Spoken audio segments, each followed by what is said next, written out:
سلام، خوش اومدین به چنل یوتیوب من. دارم میرم سوپرمارکت تا خوراکی بگیرم. چون قراره بهترین دوستم بیاد و یکی از فسقلیانم با خودش بیاره. خوراکی ها رو گرفتم و امروز قراره یک چکدرمه خیلی خوشمزه رو بهتون آموزش بدم که غذای سنتی و اصلی ما ترکمن است. بزن بریم ببینیم. سلام، خوش اومدین به یه ولاگ دیگه با من مبینا ارمشی هستم و امروز قراره غذای مشهور ما ترکمنان رو بهتون آموزش بدم. البته خودم هم اولین بارمه که قراره درستش کنم. این غذای محلی سنتی ما ترکمنان چکدرمه است که خیلی خوشمزه است و خیلی طرفدار داره. خب اول برنجا رو قراره خیس کنیم، بعدش هم که میاد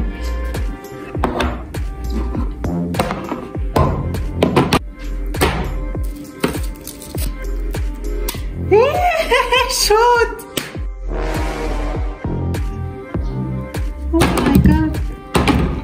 خب حالا جدی باشیم. چجوری از وسط بچه اونقدر خب نباید ریزش کنیم. هر کدومو به 3 تیکه تقسیم میکنیم. خب اینا رو میشوریم.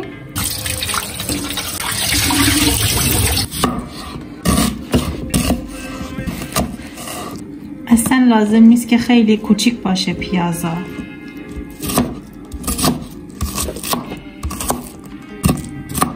چکدرمه یعنی روغن فراوون. فکر کنم همینقدر روغن کافی باشه. یه شاید هم زیاد شده باشه، نمیدونم. ولی خب بذار بعدش چیکار میکنیم؟ اول مرغا رو اضافه میکنیم. خب اینطوری که شد مرغا رو اضافه میکنیم. مرغا رو اضافه کردیم. الان باید یکم سرخ بشن.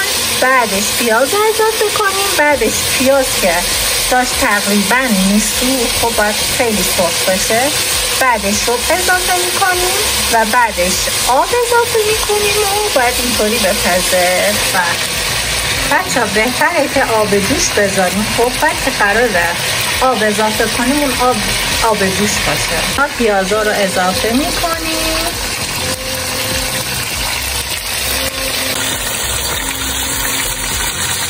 باید پیازا یکم تغییر رنگ بدن، خیلی خوب سرخ بشن. بعدش هم که رب اضافه میکنیم.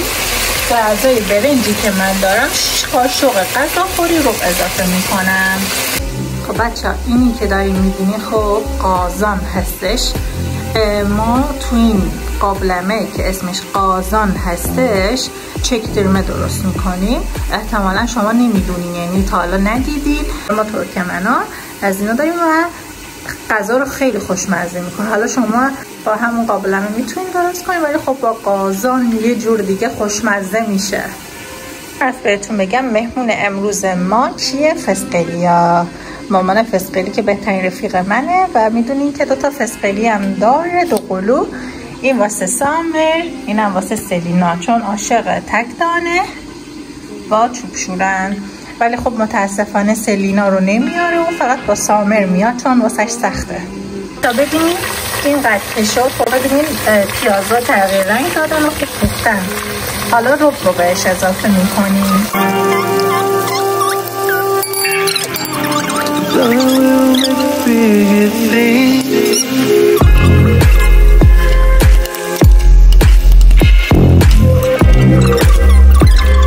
الان چیکار میکنیم؟ آب جوش رو اضافه میکنیم. بچه الان نمک و فلفل و این چیزا لازم نیست. نمک نمیزنیم الان.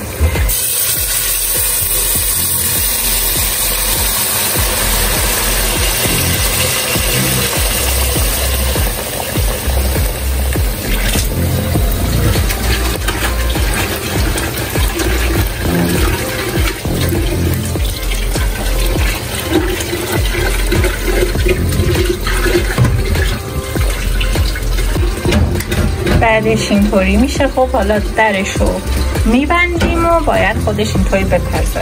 و شما اینجا میتونین سیب زمینی هم بهش اضافه کنین که من میخوام الان بهش اضافه کنم. الان سیب زمینی رو خوب میشوریم. خب یه دونه بزرگش رو برداریم. سیب زمینی هم بهش اضافه میکنیم.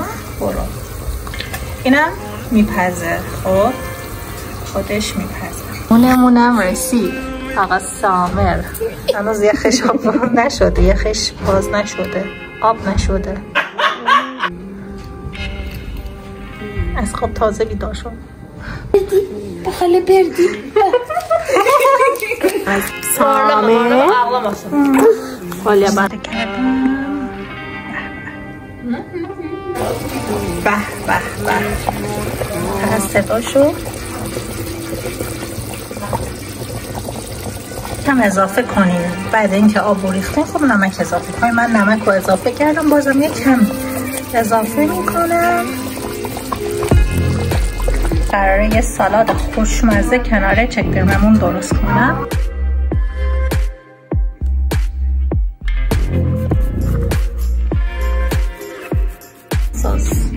رسیدیم به بخش جذاب. به به اینم از سالادمون که آماده.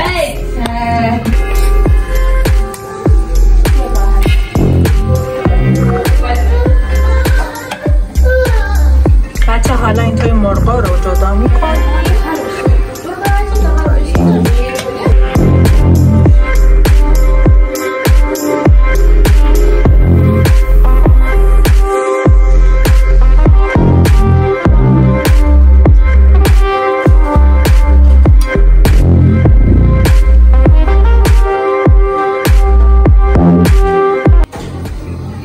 چطوره؟ خوبه؟ نمکش هم تنظیم کنین دیگه خودتون. حالا چیکار میکنیم؟ برنج رو اضافه میکنیم. هوادار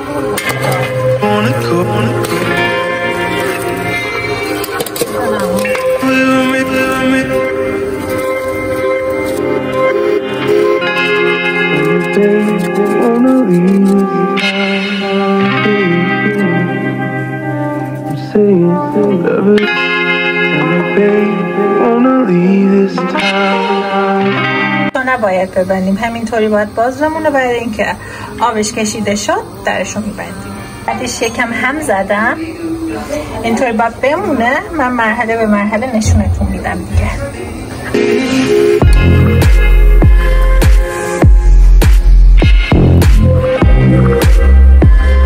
که گفتم یکم روغنش زیاد شده دیگه. ببینیم نتیجهش چی میشه. الان داره آبش کشیده باید بشه کامل. الان اینطوری شد. درش هم میبندیم و تمام.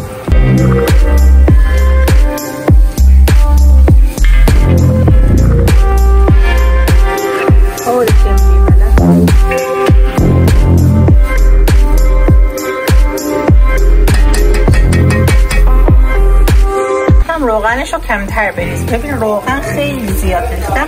حالا اولین بار بود که ولی خیلی خوشمزه شد و هنوزم که هنوزه باید یکم بیشتر بمونه. باز درش رو میبندیم و گوشتارم گذاشتیم تا گرم بشه. این هم شد نتیجه. حالا میخوایم بریزیم. شم تهدید که ما بهش میگیم کتمه.